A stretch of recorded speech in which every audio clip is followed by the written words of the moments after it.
recent budget approval process, Fort Bend ISD heard some questions about our 2015-16 budget.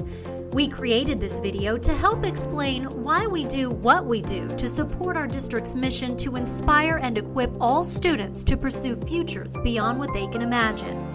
Everything we do is done to fulfill this mission in a way that demonstrates conservative fiscal management and sound stewardship of taxpayer money.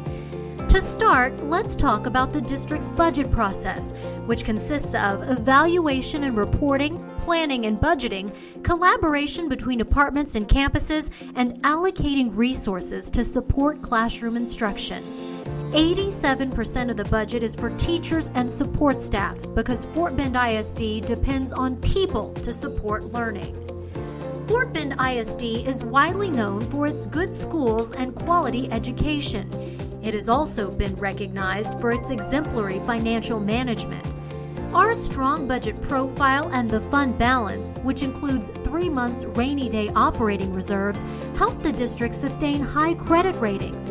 Those keep our interest rates low. So what happens to the district's funding when local property tax values are going up by more than 10%? Well, in short, FBISD's funding per student only goes up by 1.75%. That's because the district's total revenue per student is determined by the state funding formula. As property values increase, the state share of the revenue per student decreases. For the past 6 years, the revenue per student has remained flat. While property values have increased in recent years, Fort Bend ISD's overall tax rate of $1.34 per $100 valuation has remained at its current level for the past 6 years.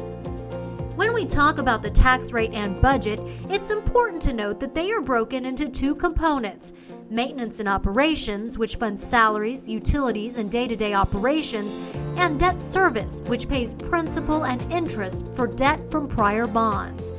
Our M&O budget is funded by local revenue from assessed property values and our M&O tax rate, which is $1.04 per $100 valuation.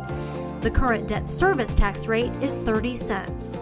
The state also provides funding based on student enrollment, but remember, they give us less money per student as local revenue increases.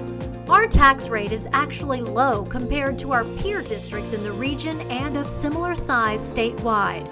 So, what would happen if FBISD lowered the M&O tax rate by 1 penny?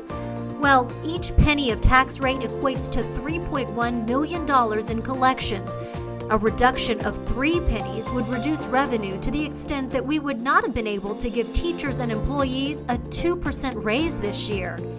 These same 3 pennies would also result in $500,000 less in state revenue. It's important to maintain our current staffing levels, which we believe are appropriate to meet the needs of today's learners.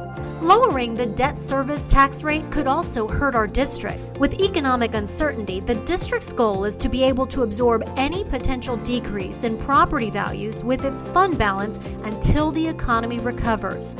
Lowering the tax rate would also not be viewed favorably by the rating agencies, which would cost the district more money in interest. As student enrollment continues to grow, we promised our voters in November 2014 to open 4 additional elementary schools in the next 3 years, to construct classroom additions, to make improvements to technology, safety and security, transportation, and make land purchases at a total cost of $484 million. We are committed to doing all of this within our current tax rate, and as always, we appreciate your continued support. Our obligations are to the students of Fort Bend ISD as well as taxpayers. We must balance all of our responsibilities with an eye on our students and our district's future.